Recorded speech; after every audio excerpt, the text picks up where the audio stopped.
सत साहब, आइए इस विषय पर चर्चा करते हैं। बुद्ध ने कहा था ईश्वर नहीं है, जबकि उनके ग्रंथों का अध्ययन करने से पता चलता है कि ईश्वर का अस्तित्व है। ईश्वर होने के प्रमाण वहाँ पर मिलते हैं। जब बुद्ध जी को ज्ञान की प्राप्ति हो गई थी, उसके बाद वह निष्क्रिय हो गए थे। उस समय सभी व्यक्ति या सभी धर्म के लोग मूर्ति पूजा में व्यस्त थे। उन्होंने सोचा कि इस आत्म साक्षात्कार करने वाले मार्ग पर कोई चलेगा ही नहीं और हमारी बात कोई मानेगा नहीं। तब ब्रह्म सृष्टि ने उनके मन की बात समझ गई कि बुद्ध निष्क्रिय हो गए हैं और धर्म प्रचार नहीं करेंगे।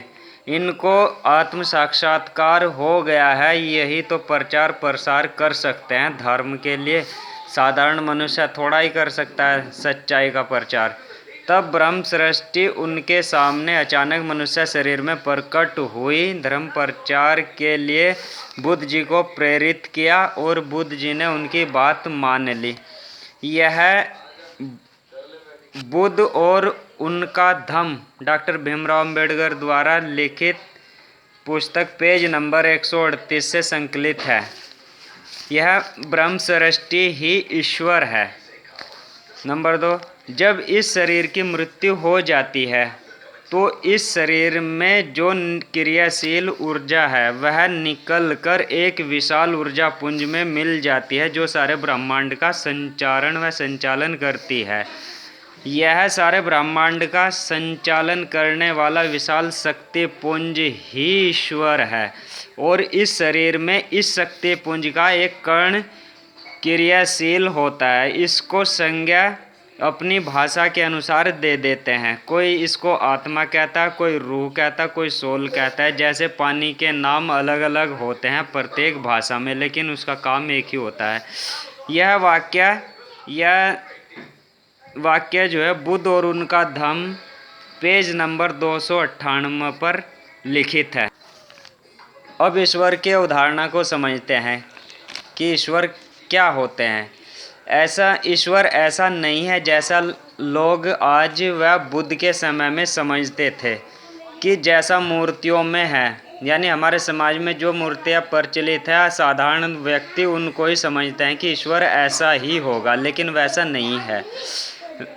ईश्वर एक विशाल शक्ति पुंज है या ऊर्जा पुंज है, और जैसे उसकी ऊर्जा का एक कण यह मनुष्य ध्यान करके पवित्र हो जाता है तो वह सिद्धि प्राप्त कर लेता है। गायब होने की व प्रकट होने की, छोटा बड़ा होने की, उसको अष्ट सिद्धि प्राप्त हो जाती है।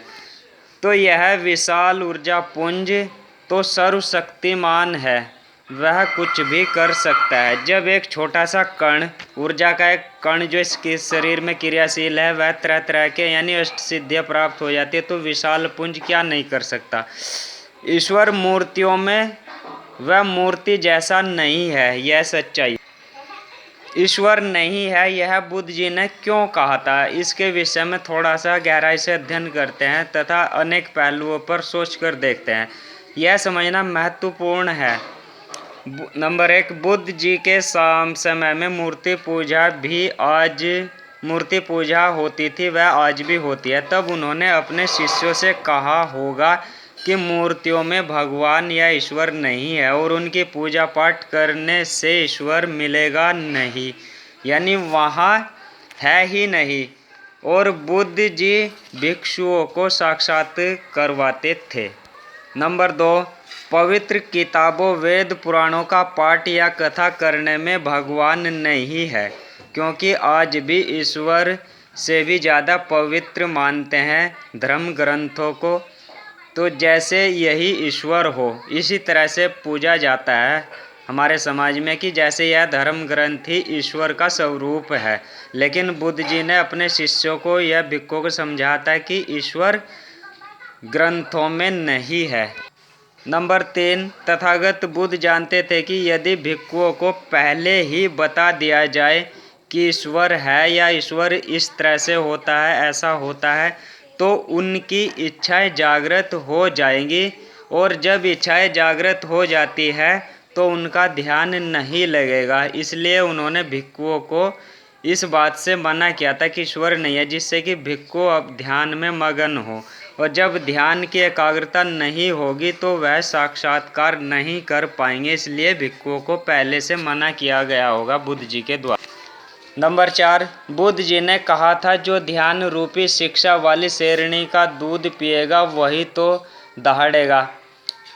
उन्हें पता था कि भिक्षुओं को पहले बताने से कोई फायदा नहीं है। जब वह ध्यान करके स्वयं साक्षात्कार करके देख लेंगे तो अपने आप दहाड़ेंगे, यानी बताएंगे कि सच्चाई क्या है। जैसे आजकल माँ अपने छोटे बच्चों से कहती है कि भाई वहाँ मत जाना, कोको वह हाउ है, लेकिन यदि कोई शरारती बच्चा वहाँ पहुँच जाता है तो वह चिल्लाकर दूसरे बच्चों से भी कहता है कि आओ यहाँ, ऐसा कुछ नहीं है जैसा माँ कह रही थी। तो जो देखेगा वही तो दहाड़ेगा।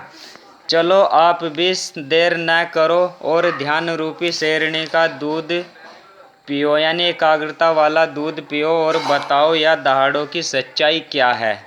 नंबर 5, पुष्यमित्र शुंग ने अशोक के पोते राजा वृद्धृत से उसकी हत्या करके राज्य छीन लिया था, और सर्वविदित है कि पुष्यमित्र शुंग ने बौद्ध धर्म को खत्म करने के लिए बौद्ध भिक्षुओं की गर्दन कटवाई थी। बौद्ध भिक्षुओं को ढूंढ ढूंढ कर मरवा दिए थे, और जो भिक्षुओं को लाता था उनको स्वर्ण मुद्राएं दी जाती थी बदले में। और पुष्यमित्र शुंग ने बौद्ध धर्म के जो विश्वविद्यालय थे तक्षशिला, नालंदा, उनको खंडर बनवाया था, यानी तुड़वाया था, और सभी पुस्तकालयों में आग लगवाई थी। तो हो सकता है कि पुष्यमित्र शुंग ने दूसरे ग्रंथ लिखवाए हों और उनमें एक वाक्य जोड़ दिया गया हो कि तथागत बुद्ध ने कहा है कि ईश्वर नहीं है, और उनके अनुयायी इस बात को मानकर दिशाहीन हो जाएंगे और वह कभी भी आत्म साक्षात्कार नहीं कर सकेंगे। और यह सच्चाई है। किसी ने आपसे रास्ता पूछा है कि मुझे दिल्ली जाना है, और आपने उसको विपरीत दिशा में रास्ता बता दिया, यानी दिल्ली जाने के ठीक विपरीत दिशा में बता दिया, तो दिल्ली इधर और वह राहगीर उस रास्ते पर चल दिया है जो आपने विपरीत दिशा में रास्ता बताया, तो समझ जाइए आप कभी भी या वह राहगीर कभी भी दिल्ली नहीं पहुंच पाएंगे। इसलिए हो सकता है पुष्यमित्र शुंग ने जोड़ दिया गया हो ग्रंथों में कि ईश्वर नहीं है। ईश्वर को जाने क्या है, ईश्वर मूर्तियों पवित्र किताबों में नहीं है। यह हाँ, वहाँ से आप कुछ सीख ले सकते हैं। यह एक महान ऊर्जा पुंज है और आप इस ऊर्जा पुंज का एक कण मात्र हैं। बुद्ध जी ने कहा था ईश्वर नहीं है, और संत श्रोमणी रविदास जी महाराज जी ने भी या और दूसरे संतों ने भी कहा है कि ईश्वर निराकार है, अजन्मा है। तो दोनों का आशय, दोनों कथनों का एक ही अर्थ होता है, एक जैसे हैं। जब वह दिखाई नहीं देता तो बुद्ध ने ठीक ही तो कहा है कि नहीं है। जब निराकार है, कुछ है ही नहीं, तो बुद्ध ने उसे दूसरी भाषा में कह दिया कि नहीं है, तो ठीक ही तो कहा है। यह एक ऊर्जा है जो दिखाई नहीं देती है। ऊर्जा दो तरह से महसूस होती है, ध्वनि स्वरूप व प्रकाश रूप से। बुद्ध ने भी दोनों देखे थे, ध्वनि को भी महसूस किया था और प्रकाश पुंज को भी देखा था, और संत श्रोमणी रविदास जी ने भी दोनों देखे थे। एक को ध्वनि स्वरूप को सुरती कहते हैं और दूसरे जो प्रकाश पुंज होता है उसे नृत्य कहते हैं। डॉक्टर भीमराव अम्बेडकर जी ने भी कहा था कि मैं ब्रह्मा विष्णु महेश को नहीं मानूंगा, अर्थात उन्होंने यह नहीं कहा था कि मैं ईश्वर को नहीं मानूंगा। ईश्वर एक शक्ति पुंज है। इस पेड़ को देखिए, इसमें डॉक्टर भीमराव अम्बेडकर जी ने जो पेड़ की जो शाखाएं होती हैं, अर्थात ब्रह्मा विष्णु महेश की रूपी जो शाखाएं हैं, उसको काट दिया गया है। तो अर्थात एक मूल पेड़ रह गया है जिसको ईश्वर कहते हैं। इसलिए डॉक्टर भीमराव अम्बेडकर जी ने कहा था कि मैं शाखाओं को नहीं मानूंगा, जो मूल है ईश्वर है उसको ही मानूंगा। लेकिन उन्होंने डायरेक्ट नहीं कहा और कहा कि मैं ब्रह्मा विष्णु महेश को नहीं मानूंगा। यह ऊर्जा पुंज ध्यान के द्वारा ही हमें महसूस व देखी जा सकती है। तो आइए उपरोक्त वाक्यों से सीख लेते हैं और जो बुद्ध जी कहना चाहते थे वह समझाना चाहते थे उस पर अमल करते हैं और ध्यान रूपी शेरनी का दूध पीने की कोशिश सभी लोग करें।